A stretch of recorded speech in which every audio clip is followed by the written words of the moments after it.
Want to thank the following people for leaving a flat donation. We love our patron members. We want you to become a patron member. We want to get to know you better. We want you in the private Facebook group. But hey, if the only way you can support us right now is through a flat donation, that's the way you want to do it. Well, we never buck at a flat donation. We want to thank Frank Sims, substantial donation, Carrie Baker of Northridge, California, and Lynn Santusoso of Barrington, New Hampshire. lawabidingbikerdom.com/donate. Let's listen to this voicemail we got. Hey guys, this is Chuck.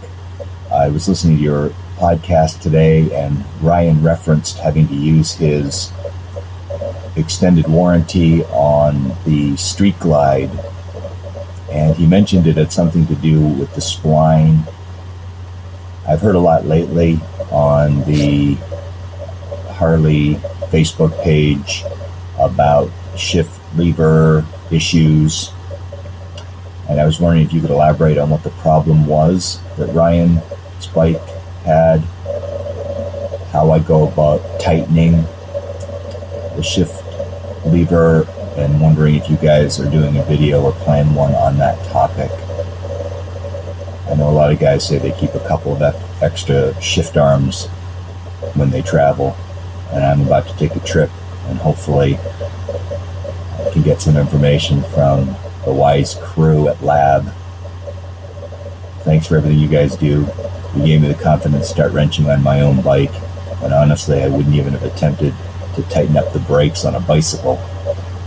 Ryan had me pulling the gas tank off to run a wire harness for a new horn. So thanks a lot, guys, and everything you do. We appreciate you. No, thank you, Chuck Charleboy, something like that. It's up here. I don't know how to pronounce it. Thank you for leaving a voicemail. Do you know how to say it? No, I do not. All right. I thought maybe you knew him. And we appreciate it. Is it lever or lever? Come on. Lever. I like it when people say lever. It's freaking awesome, man. Nothing wrong with that either. We were actually making some fun of that. Me and Oscar the other day, we were going to do a video and call it lever every time when we're working on the KLRs, and that's all good fun. So thanks for leaving it. lawabidingbiker.com/voicemail. He left a voicemail right from his computer, the built-in microphones. It's that easy. And you can get it over on the Law Abiding Biker website on our contact form page. So yeah, he's right. I'm not going to get deep into it because we've already done videos on it. So how about that? And it goes right in line with our topic today, which is long distance riding, and some of the things we actually talked about it, which we'll get into. So remember that as we get into our main topic. This is going to be all about long distance riding today. And yeah, I've got, I'll introduce the guest here in a minute. Reintroduce, I should say. But I've done a video on it. And it is, I'll put it in the show notes, lawabidingbiker.com/whatever episode number this is. And it will be in the show notes. It's all about the Harley shifter problems, shifter spline issues. We've done actually two. So there's two different issues. We've done a full video on what it is, how to replace it. That video is blowing up again. And that's the shifter spline issues. I'll put both of those in the show notes. The second one is the shift linkage. So it's kind of they're two different problems, but they're all in the same area. And there are two problems. We did a video on that too, and a complete tutorial video. All this stuff is free. And again, I will put it in the show notes. So you'll definitely want to get on that. Regardless of what year Harley you have, it's been a long time problem, both of those issues. And yeah, we'll get you squared away right over there on the Law Abiding Biker YouTube channel. Make sure when you're over there, if you haven't, please hit that subscribe button. We're doing good over there, and the more subscribers, the better. And we would love to have you a subscriber over there. So yeah, there you go. Mm-hmm. Yep, I'm looking at that problem myself before our next summer ride. We were talking about that. We were this morning. So bring it up when we get into our main topic. At one of the things you're going to check here soon. Yes. Hey, Bikeaholics. Zero3D has a wide variety of innovative products for your Harley-Davidson and a brand new line for the all-new Honda Goldwing named Gold Strike. We like it, the gold. Top quality, affordable chrome lighting and comfort products. Zero Gold Strike are the motorcycle LED lighting innovators for CAN bus plug-and-play system compatibility. Head over to lawabidingbiker.com/store and check out our full line of the Zero 3D products. Oh, yeah, once you've had Rick Rack, you'll never go back. The ultimate motorcycle luggage rack solution. Forget those messy straps and bungee cords. Go strapless with a Rick Rack quick attach luggage system and quality bag. Head over to lawabidingbiker.com/store and get hooked up now.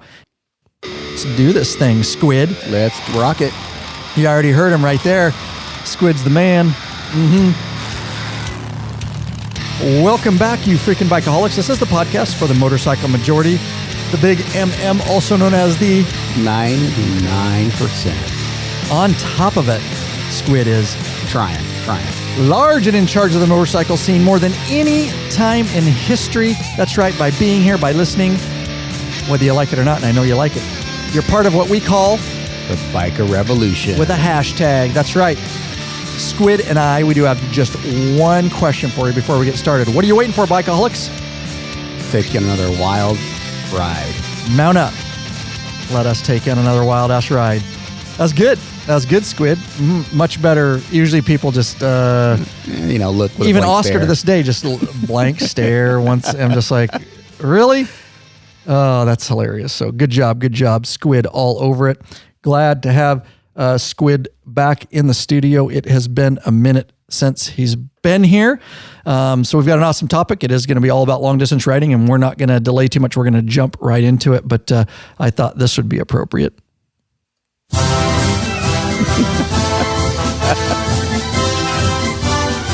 Is this? It brings back memories. Yeah? Yeah. boot Good camp. memories? Bad memories? Depends on what port. Oh, yeah. I thought that would be fun to play. So if you don't know, that's where Squid got his nickname. Yeah, serving the world's greatest Navy, United States Navy. Thank you for serving. Yeah. Seriously. All jokes aside, thank you for serving. And my dad was in the Navy too. Very, very cool, man. Very cool. Thank you, everybody out there who served. So we would have some fun with that. All right. So real quick, and we will jump right into long distance riding. We do have Squid here. There's a reason for that because he's had a lot of experience over the years with long distance riding. He's went through a plethora of equipment. And good equipment, failed equipment, as have I. A closet full. And we're going to give you his eBay seller name because he's going to be on eBay selling a bunch of stuff. Doesn't mean it's not good. Just didn't work for him. Now he's not. He's just got a closet full of stuff. He's like me. I need to get on Craigslist and sell some. It's such a pain sometimes, you know. It looks good on the internet. You have it shipped by the service, and you try it, and then done. Yeah. All right, buddy. Squid, let's just dive into the main topic here.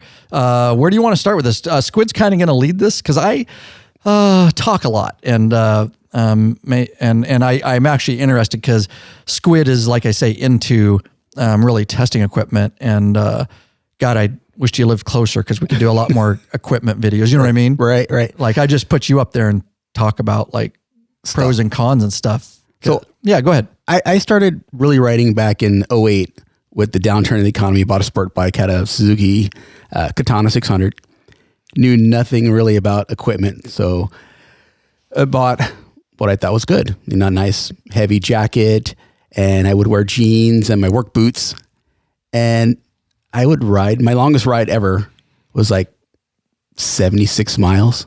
And I was like, I thought I was... On a Katana, that's cross country. Yeah. Look for the next gas station. Yeah. And this is when I worked and lived on the west side of Washington State. Then I moved over to Eastern Washington, had to ride the bike over, and I realized this is not going to work for me. I had a nice first gear, big red jacket, and the seat was horrible. After the 3-hour ride, I was done. So 3.5 years ago, I joined our club, the Sworn Few, Law enforcement. Club. Yeah, and Squid is a full-time Leo, if you guys didn't know. I know it's been a minute. So, yeah. Full-time Leo, part of the Sworn Few. And we do some long-distance riding.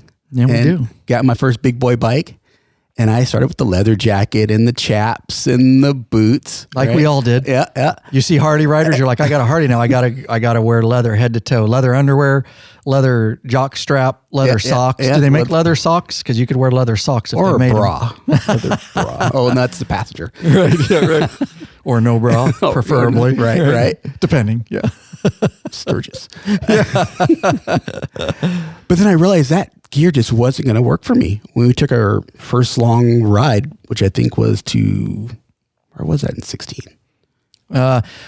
So it's been 5 years since we've been to Sturgis, and it is 20. So we went to 15. We went to, in 15 we were in Sturgis, right? That was the 75th. Right. And now 16 we went to, what was the next year? Canada? Oh yeah, was it the Canada trip? Oh God, I can't remember now. Anyway, we took long rides. Yeah. And I started with the leather jacket. I think it was Canada, yeah. And I realized it just wasn't going to work for me. So I wanted some good gear, right? So why wasn't leather going to work for you? Hot. There's no ventilation in a leather jacket. And I bought it right out of the Harley store. Of course. Yeah. So I thought it was the Harley tax. Cha-ching. Oh yeah. And I thought I was going to gain 5 horsepower. Oh, of course. Yeah. Right. But that's what they told you. Yeah. Oh yeah. They sold me a bag of goods. They did.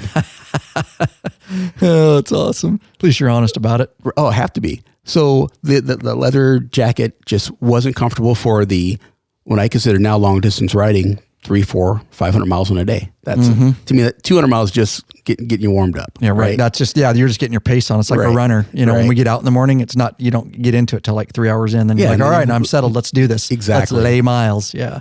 So that wasn't working for me. So I went through a plethora of jackets. I went from the leather Harley jacket to like a fleece windbreaker type jacket. So that's sitting in my closet. I bought the leather's heavy. And then on top of it, doesn't move. It's not waterproof. Now, real quick, I want to say, we're not dogging you if you're in the audience and you still love leather. Go for it. I always say that on my videos. We're not dogging you. It just doesn't work for me and Squid. There's still people here that still rock a lot of leather. So more power to you. We're not saying what we do is the best. We're just saying if you're interested in anything but leather, we're here to maybe shed some light on it. Those are the reasons the only leather thing I wear now is when we're doing Sworn Fuse stuff, my club vest, but if it's cold, it's over my textile jackets. Right. It just, once I started riding progressive gear, my leather's somewhere in boxes. I don't wear chaps. I don't wear any leather anymore. Just, there's such progressive gear these days. So go on. So in that and to the mesh windbreaker type jacket, but then that didn't offer any slide protection. Oh, right. All right. Didn't have any armor in the elbows or shoulders, and it didn't offer slide protection. So had the breathability that was light and flexible, but I'm thinking, man, if I go down, I need to dress for it. Mm-hmm. So I went to the riding shirts. Yep. Which are great for when it's not so cold out. But they have the armor and the elbows and the back and the shoulders. And the price points I found were very reasonable, which was another deal when I'm looking for what is good equipment, what's the price point? I'm not a millionaire. So I was finding good riding shirts for, I'll say $100-$120. Right. Which for me is good. Yeah. And so riding shirts you're talking about, I'm going to try to make in the show notes, guys, I'm going to try to keep track of everything we talk about. I've done some videos on some of this equipment, but I'm going to try to put affiliate links to each product if it's still for sale. And that way you guys can click right through to the product that we're talking about. You can go to the show notes, lawabidingbiker.com/whatever episode number or whatever app you're using. You can usually get the show notes and click the links. Speed and Strength. Speed Strength. What's that shirt called? Do you remember? Oh, I don't think they sell it anymore. I had some guys telling me that it's going out. Let me look it up here real quick. I got one hanging right back there. Let's go. Oh, I know what I can do. Let's just go right to the Law Abiding Biker website, and we'll keep this moving, guys. Right. So let's talk about the riding shirts. And I found another. If I can I mention the company? Milwaukee. Oh, I don't know anything about it, but yeah, don't go for it. It's fine. We're not affiliated with them at all. So none of these groups, these companies that I'm going to mention, am I being sponsored by? It's just stuff that I've researched. I found that at the price point has worked for me. Rust and Redemption armored shirt. Right. And I did a YouTube video on that, and we've sold a lot of those through the affiliate links. And it was a good shirt. I liked it. It's like a flannel, but it's got armor in the elbows, armor in the shoulders, armor in the back, and I wear it. I've wore it the last 2 years, the entire time even in 100-degree weather. Yeah, it gets a little hot, but when you stop, I just kind of drape it over off my shoulders, But while you're riding, as long as the air's moving, you can unzip it a little bit. And again, it's this progressive gear, which I've said on the videos. I like it because it offers so much protection, yet you don't know it's a motorcycle shirt. Right. I kind of like that. And for the long distance riding, you need to be comfortable. Yep. And I was looking for gear that was comfortable. Going back to the leather jacket. Right, exactly. Not so comfortable. And you can move in and breathes and after 400 or 500 miles. No. Right. Heavy.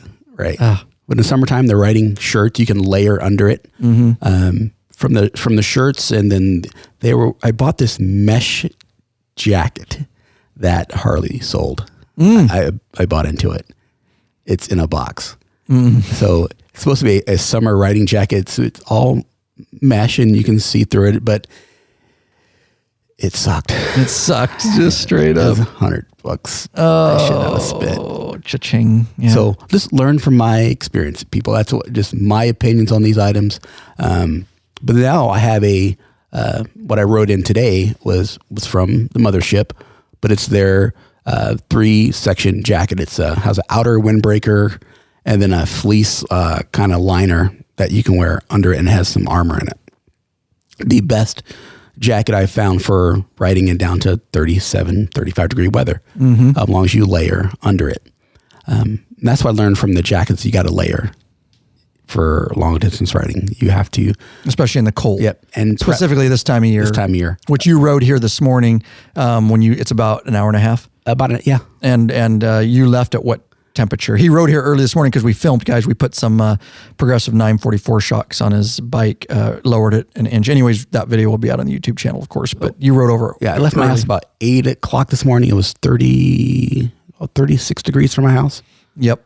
And it was colder here. And a little chilly. Still like 21 when I went running this morning. A little chilly. Yeah. So Squid rides a lot in the cold. We've had a mild winter as far as snow goes. So the roads have been clear, but the temps have been cold. And so we ride, as long as there's no snow or ice, we're lucky because we get to ride year round. But you have to, so he comes from experience is what I'm getting at. Right. This guy rides a lot in very cold weather. You have to prep for it. That's, so going from the shirts, we go down to the pants. The pants. Back in my sport bike days, it was a pair of Levi 501 jeans, right? Oh, yeah. And then chonies. And when it was hot, you were hot. And when it was cold, you were cold. Right. When you were wet, you were wet. Right? So it's all about preparation. And there's no way you could do long distance riding in a pair of Levi's. It's just, you'll be super uncomfortable. So some of our guys do. I don't know how they do it. I know. Some of our guys do. So they haven't caught on yet. No. So I started with the big boy bike, bought the chaps. All right. Yeah, buddy. And if you're using chaps, don't stop using them. Just in my opinion. I keep them in my saddlebag. Do you? But just in case. Yep. And here's the deal. If you do buy chaps, there's only one requirement. At least once you have to put them on buck naked and walk into your wife with them on buck naked, just because it's funny. And it's a great memory. I actually did it to a long time ago. I did it to Lurch, and cause when we were rooming, I just came out with nothing on but just chaps, and it took them a minute. Oh, and another guy, Skins, was there. Yeah, we still talk about that. They started talking to me, and then they realized, dude's got nothing on except chaps, and they look down. They're like, "Oh, burned a hole in their brain." All right. Anyway, great story. We digress. So yeah, if you wear chaps, wear them. Don't stop. But I found if you like them, you like them. Yeah. For long distance riding, not very comfortable. They're very heavy. When it rains, they get very wet, very heavy. Yes. But I found riding jeans, and you've done a few different reviews on riding jeans. I have. And I took your lead on that. And I went looking at I have a few different brands. I found that for my price point, I'll say it again, Milwaukee, they make a good, comfortable pair of jeans. I'm wearing them today. And you wouldn't have known that I'm wearing jeans that are Kevlar lined, offer good slide protection, and they're fashionable, You're right. That's what I like. You can get off the bike and walk around events, and I've said it on my videos, and nobody knows their motorcycle jeans, yet they offer a ton of protection. Yeah.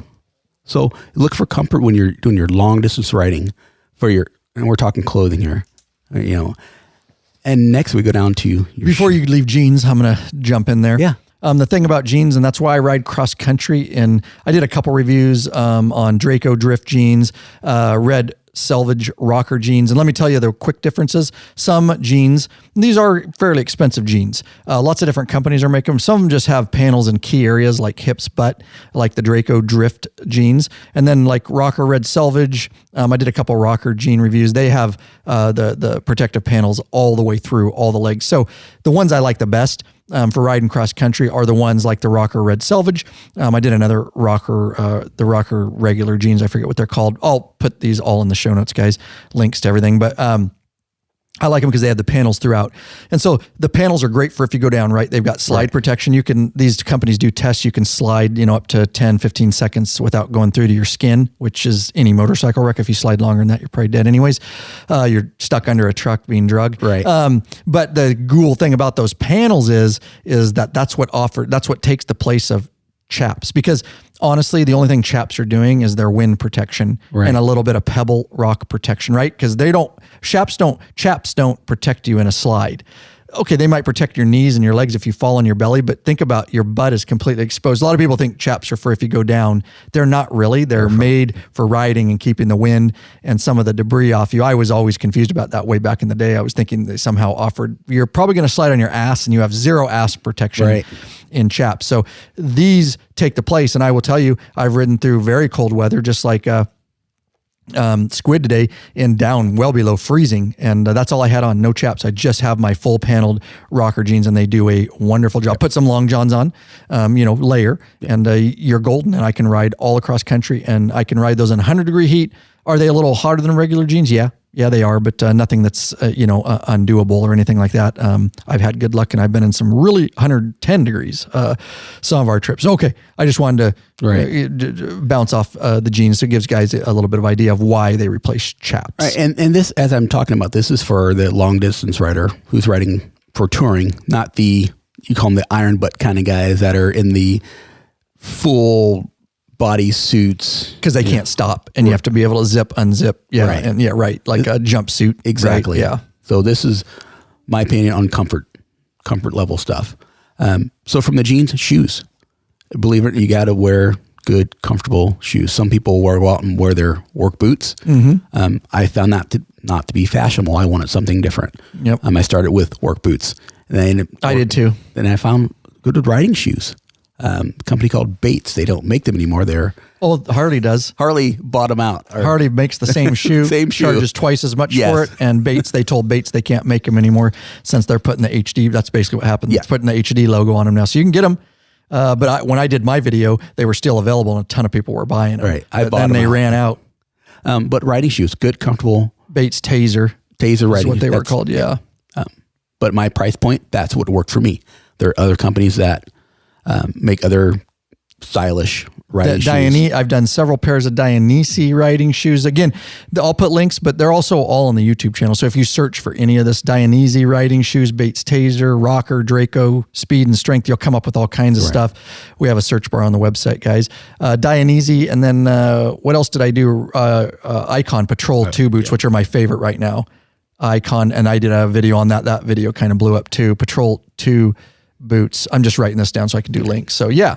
Which ones have you done? What are you rocking? I like just the Tasers. I bought 2 different colors. Nice. Before they HD bought them out and stamped them. But I found that was comfortable for me. They are they're the most comfortable. That for the price point. Yep. Again, there are shoes that you spend a little bit more, you spend a bit less. But for me, I did a bunch of research on the old interwebs. Yep. And I found that was the best shoe for me. Comfort, price point, protection level. Yep. But you want to find a riding shoe that's going to provide you heel protection, ankle protection, and then a nice toe box. Yep. Right. Heel cup. Mm-hmm. You'll have TPU in the heel. You'll have toe reinforcements, and they're different levels. You really kind of have to look, and of course, the more protection, the price goes up. The other thing you really want to look for is the beautiful thing is waterproof. Okay. Yes. I only want the riding shoes that are waterproof. And I'm sorry, the work boots and all the Harley boots you guys wear, none of them are waterproof. I shouldn't say none, but most of them are just leather boots. Yep. So I can get in the rain and my feet stay dry. And I've got my textile jacket on. I make sure when I buy, they're expensive textile jackets with zip out liners and stuff. I have the, what is the recent one I did, the Horizon, the Rever Horizon 2 jacket. I did a review on that. I actually did my 5 or 6 favorite things on YouTube right before Christmas, my 5, 6 favorite riding things of 2019. So check that out. But it was the Rever Horizon 2, and I did the pants too, and they're waterproof, and they both have zip out liners, guys. That's the kind of riding gear that is awesome because you don't have to stop. Right. Like I try to get gear, although it's expensive, you're going to have it for 10 years, these coats and these pants, they're, but you can literally, it can start raining and everybody else's, which we used to do, stop. And I, sometimes depending on how I'm riding, I still keep emergency, just regular rain gear. Yep, I keep it in my saddlebag. Because it is sometimes it just in a pinch. But if I have that stuff on and it's cold anyways, then I'm waterproof already. If I have those pants on, or at least I just have to put the pants on, but as long as the pants are over the shoes, you're good and your feet stay dry. I will say real quick, some of the riding jeans, like the Rockers, you can bump up and they actually have a waterproof liner. Right. So mine don't, but you can bump up and they offer all the protection. Plus they have a micro liner inside, and the jeans will get wet and heavy, but you will stay bone dry. Right. And so just look into that. And then literally with a textile jacket, waterproof jeans and waterproof shoes, you could just keep riding. You'd never have to stop. Stop for gas and fuel. Without wearing a jumpsuit. Yeah. So go ahead. Right. I'm just saying the jeans, they even have the waterproof jeans. And we're talking about riding your touring bike long distance, not iron butting, but you guys are trying to go 400 or 500 miles in a day. Mm-hmm. But you want to be comfortable while you're doing it. In all the clothes, different temps and environments, because you don't know how it's going to change. And speaking of temps, my next section, heated gear. Okay. Hold that thought. Yeah. That's good. I got a couple things, and then that's a good place to jump right in. So let's do this right here. Hey, Bikeaholics, searching for new and exciting motorcycle products? Zero3D has the products you dream about for your bike, Squid. Check out their wide variety of innovative products for Harley-Davidson and Honda Goldwing motorcycles. Zero3D's got your back with chrome and black parts, lighting, and other comfort products. Yep.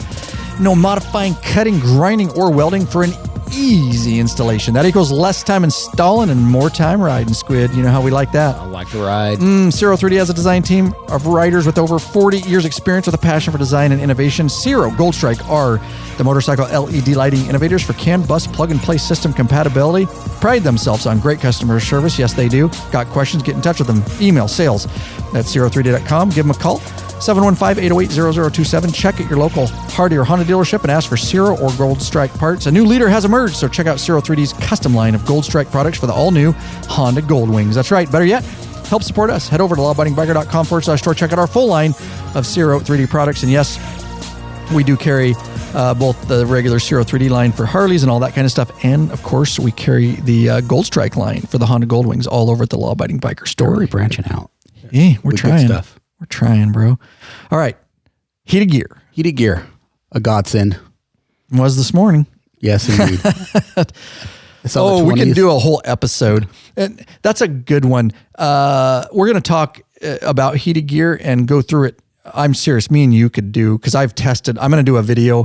I've tested 4 different products and I use 3 different products depending on what kind of riding I'm doing. So this is going to be a real breeze over, I guess. So go ahead. But quickly, if you can afford it. No, talk about some of your heated gear. I'm just saying, I want to let the audience know. I'm not saying we're not going to talk about it. I'm saying me and you need to do a follow-up episode where we just do an hour of the different heated gear and why, and battery versus cable and what. So if you we'll talk about it. Riding long distances, you want to be comfortable, and that's being not cold. If you're cold, your mind starts to wander. Yep. And you make it a very dangerous ride, uncomfortable ride. So for me, I spent the money. I heated jacket, pants, socks, seat, heated grips. I do it all. And that makes the experience that much more enjoyable. And it's all about the experience for the long distance riding. And if you're not worried about your hands being cold or your toes being cold, you can focus on the experience of riding a motorcycle, which we all want to do. So first gear is a company I went with for my jacket liner, and it works great, but then I found they have a form-fitting shirt, which for me, much better product. Can I talk about the company a little bit? Yeah. Actually, I have an affiliate. I'm an affiliate with the warming store. Yeah. And so I can sell through an affiliate link any product in the warming store, and I believe they carry their stuff. Warm and Safe. Warm and Safe, They have this. I'll put affiliate links. You're going to have to send me the exact link to that shirt so I can make sure and put it in here. Go ahead. So they have this fitted shirt that you can plug into your heated receiver. And I found it fantastic. If you're going to wear heated gear, to my opinion, I recommend the heated shirt over the jacket liner. Only because the heated shirt has panels over the chest and back and your arms, and it keeps it right to your skin. And I wear just a long sleeve shirt under it. Yep. And I do that with a heated vest liner too, but you have to make sure you buy the right size. So you buy a size down. Right. It keeps it tight. So mine's very tight, but that's because I size down. Yeah. So be aware of that. The heated gear you want pressed right up against your body, and one very thin shirt. If you wear long johns, that's too thick. It's too thick and the heat doesn't get through. So you'd want to wear something. Don't wear cotton. I do too sometimes, but cotton kills, right, for hypothermia. But some good, breathable, whatever. Yeah. Yeah. So along with that, they make leggings. And don't joke, guys. We want to see in those. Definitely. They're worth their money. I'll tell you today, I was in my fitted shirt, my leggings, and even my heated socks, right? Heated socks. You won't believe how awesome it feels when you get off your bike and you can still feel your toes. No doubt, dude. Did you listen to this all the way over?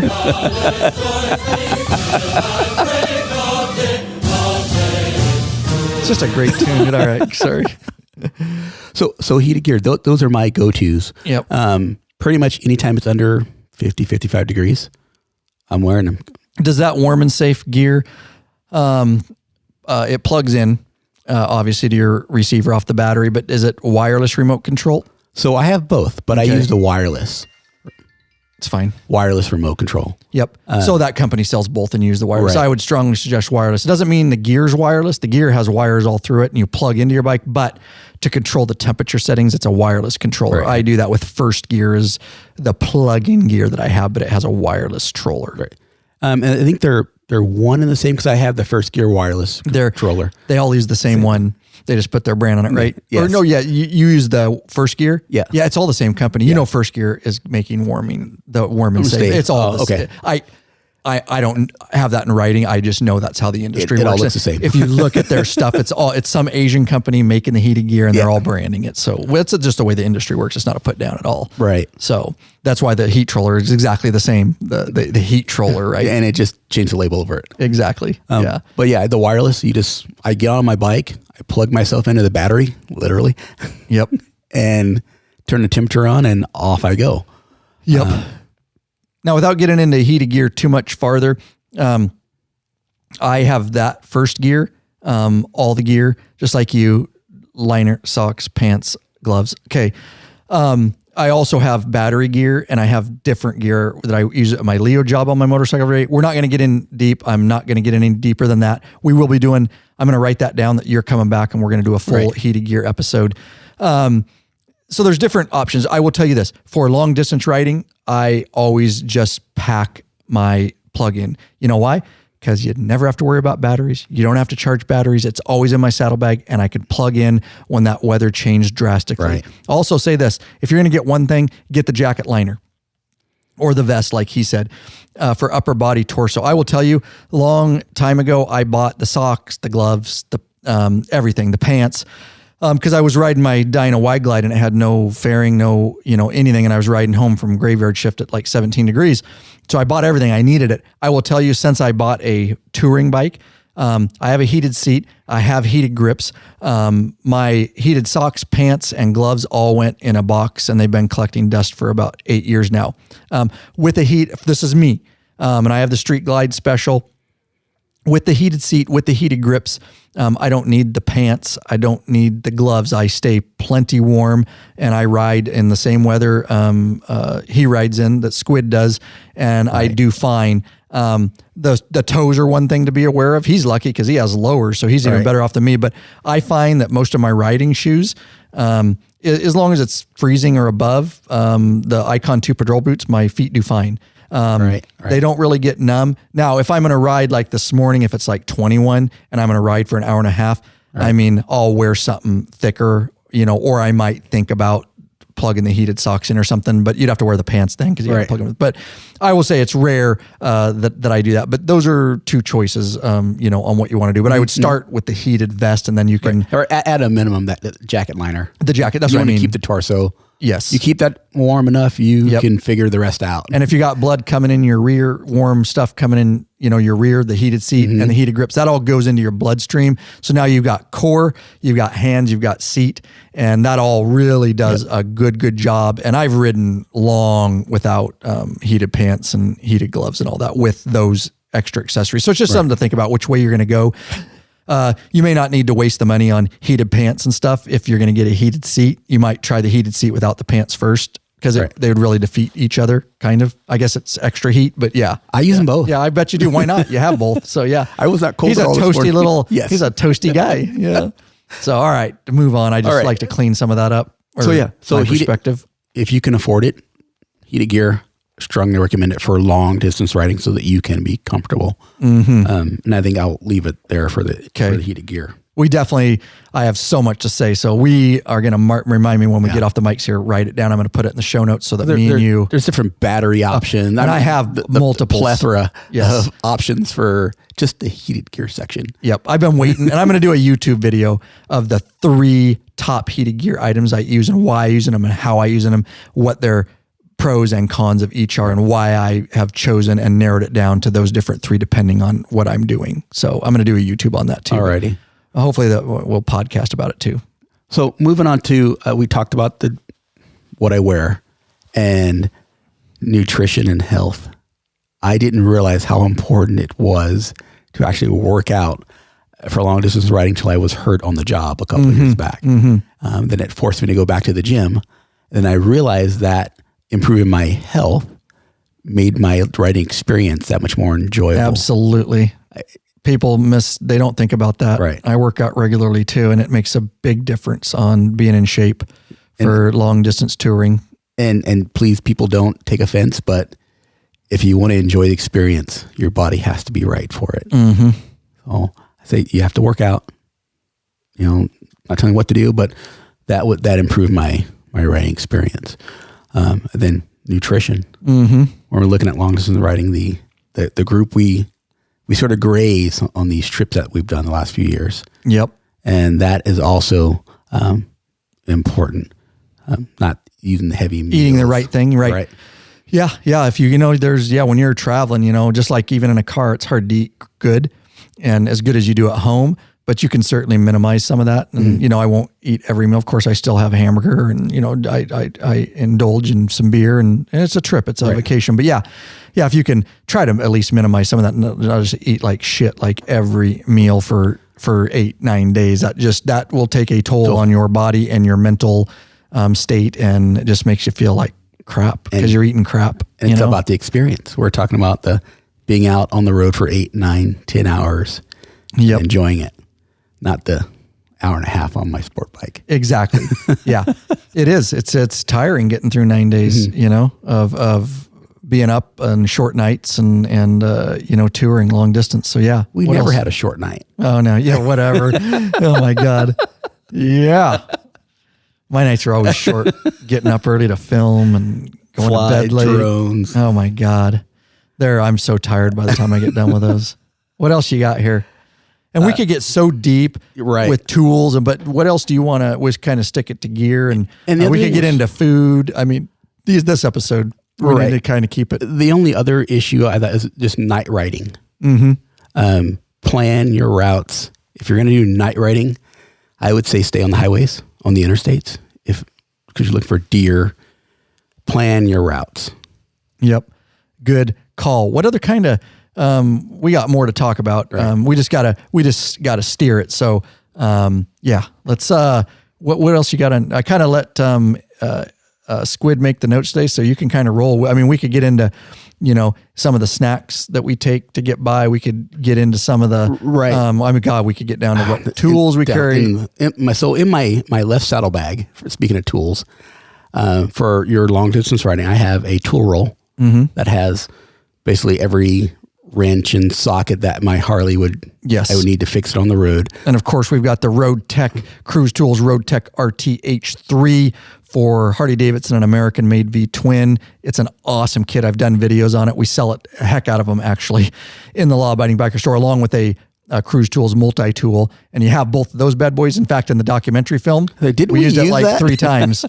We used it 3 times in the newest documentary film. If you guys haven't got to see that, it's our Grand Canyon documentary film. It is for sale at a very reasonable price, and we appreciate all the support.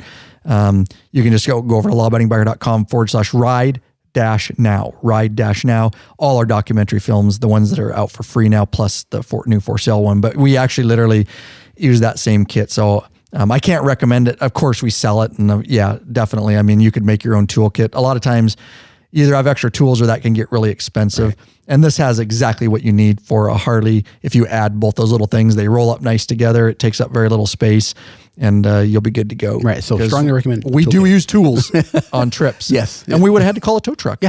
We literally would have had to call a tow truck a couple different times. Yeah. And it's simple stuff that we could fix right on the in the middle of nowhere. In Fredonia, Arizona, abandoned gas station in 100-degree heat. Yeah, that was real in the documentary, guys. So that did happen. It's a fun. I watched it. God. So I keep that first aid kit. Because if you, not for me, but for someone else, that might go down. I keep a tourniquet. It's good. A couple of guys carry tourniquets because we carry them in our job, right? Leo job. A quart of oil. I can just keep that in my bag. You just drink that. It stops now and then. Keep lubricated. Well, when you're eating like that, you got to keep lubricated. Dude. When you're eating like that, you get all bound up. So you got to. He dumps a little synthetic, little swig of synthetic. 20-50 of me. That's awesome, man. Let's do this. Hey, Bikeaholics, you searching for the easiest and quickest attachable luggage system for your motorcycle? Talking about long distance touring right here. Money, man. This is what I rock. This is what a lot of the guys here are rocking now. Rick Rack has just what you're looking for. Forget all those frustrating straps and bungee cords. They can come loose and slap your paint. Check out one of Rick Rack's awesome quick attach strapless luggage rack systems. This father-son team designed something really special. You can't find it anywhere else. Yep, these guys ride so they truly understand the needs of bikers. The Rick Rack quick attach system is strong, durable, and secure with a lockable system. Also, check out their full line of quality touring bags to accompany your quick detach system. Once you use Rick Rack, you'll never go back. What are you waiting for, Bikeaholics? Head over to the Law Abiding Biker Store. Check out our full line of Rick Rack systems and bags. And I'm loving it. We just got Oscar hooked up. His Rick Rack's going to go right on the top of his touring trunk because he's got an Ultra. You could do the same. It's basically giving you a whole nother trunk. And you can literally take them off, and like you guys have heard it or seen my YouTube videos on the Rick Rack.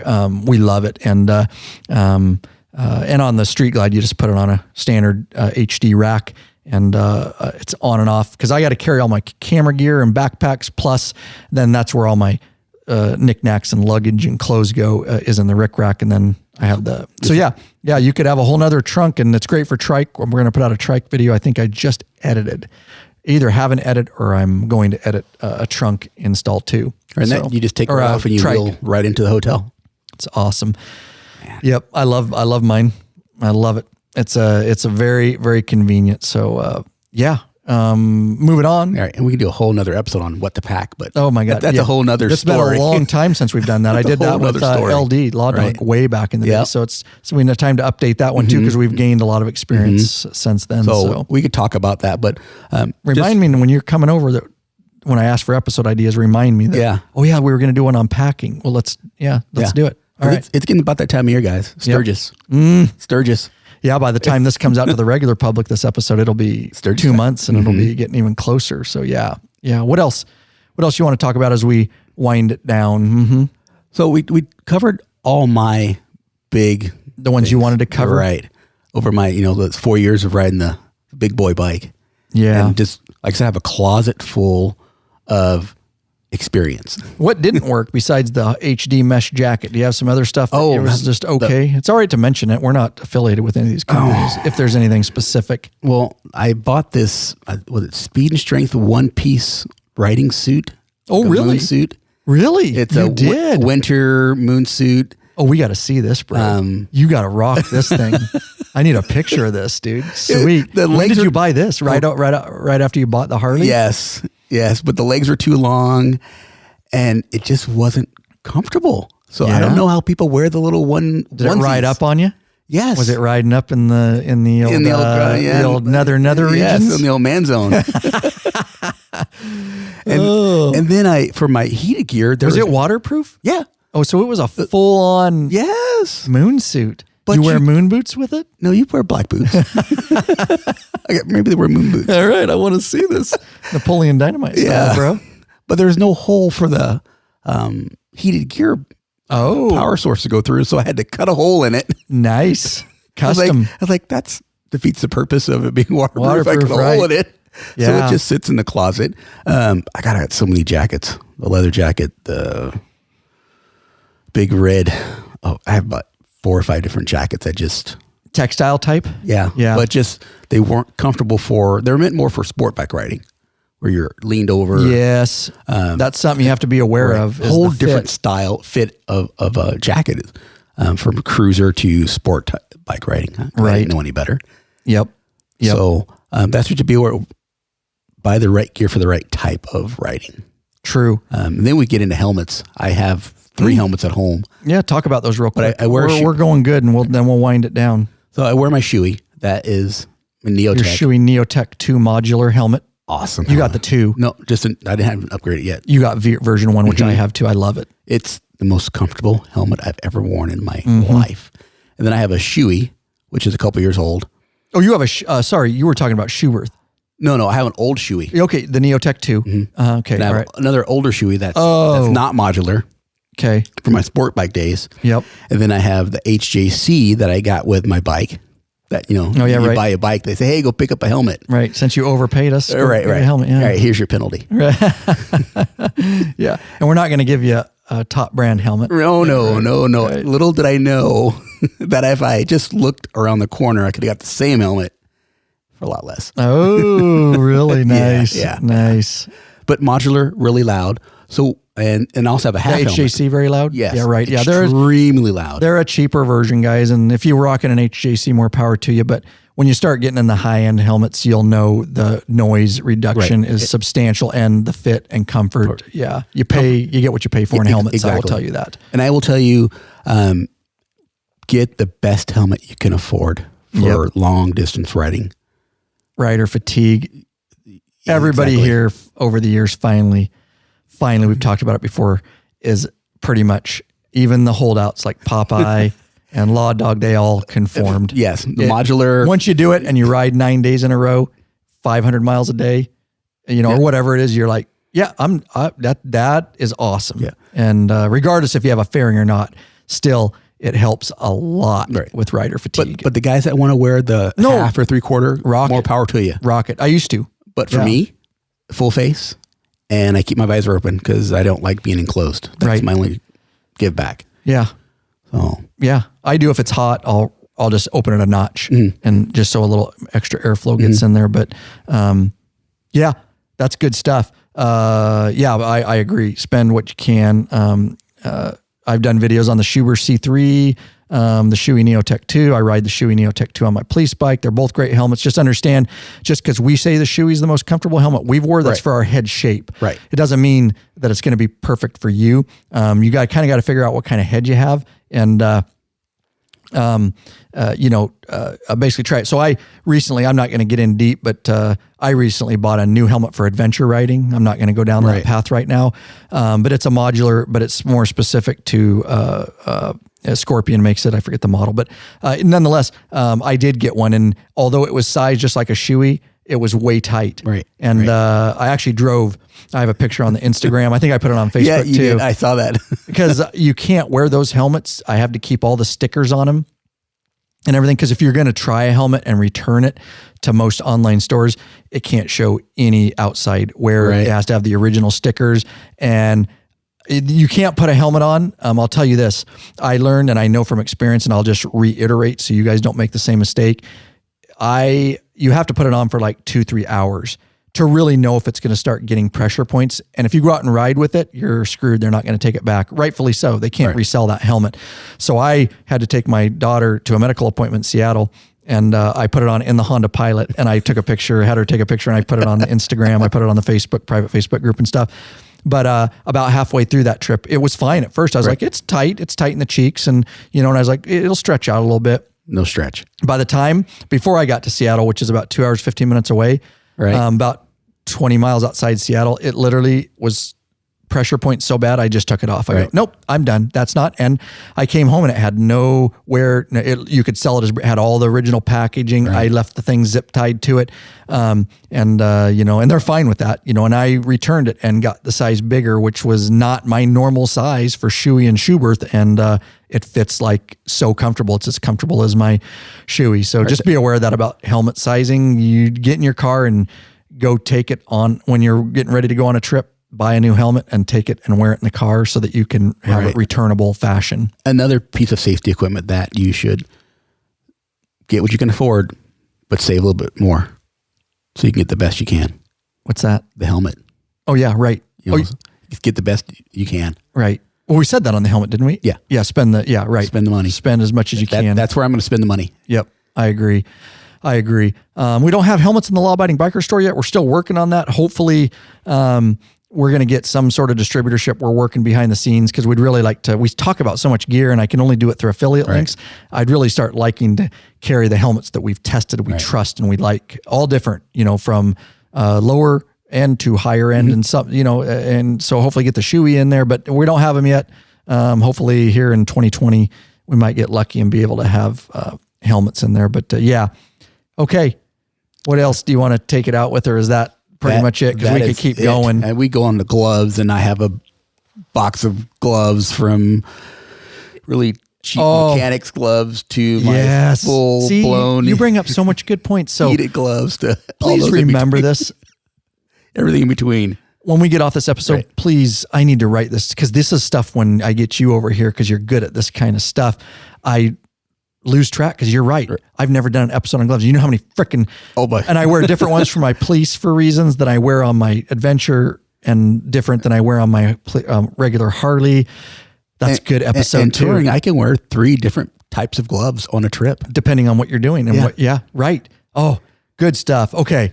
Guys, this is insane. I love it because this is good future content and I think it's helpful. I hope these episodes are helpful to people to give them an idea of, what kind of money to spend. And I will say, if you're going to spend the money on a textile jacket as we go out, I would try to spend the extra money and get a rainproof one so that if it's cold and it starts sprinkling, you don't have to put on a rain jacket or nothing. You're already protected from the rain.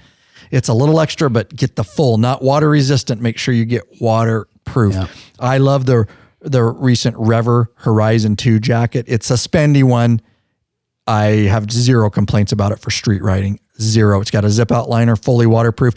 Check the YouTube channel and I'll put it in the show notes so you guys can take a look at that. So yes, go ahead. I'm good.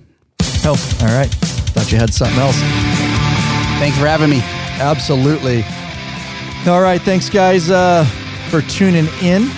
We really appreciated it. And gosh, we've always got calls to action. The only call to action I would say before your next trip, I would, if you don't have a toolkit, I've already said it, but I'm not going to, it is the Cruise Tools RTH3, and it's over in the Law Abiding Biker store. Have some tools, and if you don't have enough extra tools to make your own toolkit, this is a good way to go. And also I would get with it, there's a little folding tool that goes along with it that you can get. And I just roll that up it comes with a tool roll, it rolls up the regular kit. And I like that multi-tool because it has some leverage on it. It's like a, like a Gerber, but it has specific Harley stuff. And you can actually get leverage on it and, put it out at a 90, your torques and stuff. It's just a nice little addition. Of course, I carry an air gauge, our cruise tool air gauge. I carry that in my saddlebag.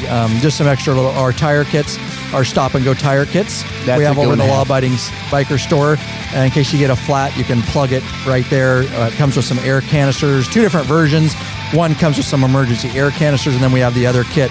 Same kit, plug the tires, but it comes with an actual little 12-volt air pump. So you could actually air pump, right there on. That's our stop and go stuff. But again, all over in the Law Abiding Biker store. We appreciate you guys shopping over there and supporting us for these types of things. It does. It's the reason these episodes, go on. Aside from our patrons and some of the other support, different ways people support us.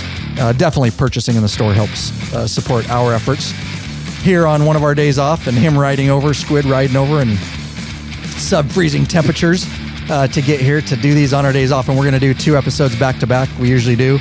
When I get these guys in the studio like Squid, I like to get him on the hook for 2. Anything for the group. Yeah, what a guy. And we don't forget, we filmed 944s going on, progressive 944 going on the rear shocks, replaced his air shocks today, the stupid old air shocks that nobody likes that Hardy put on. He has a 16 Ultra Limited, got rid of the air shock system, put those on, did a whole sag and preload thing with a lot of detail. And we're also, the 944 is lowered an inch. He'll be able to sit flat-footed. He's just a little bit shorter, so that'll be good. We're also going to do the 444s, which are basically the same shock, except they keep your bike standard height from Progressive. We're going to be putting those on Oscars 2013. We haven't done that yet, but here in the next month we'll be doing that. All these videos at some point, of course, for you guys, will release their complete installs videos and kind of go over how to install them and how to set your sag, all that kind of stuff. We are super busy, and we're doing the adventure stuff too, guys. You see, we're sprinkling that in. Love an adventure ride, and we're doing videos on that too. Getting a lot of experience there. So yeah, enough said. Let's take it out of here, Squid. All right. Thanks again. Thanks for having me.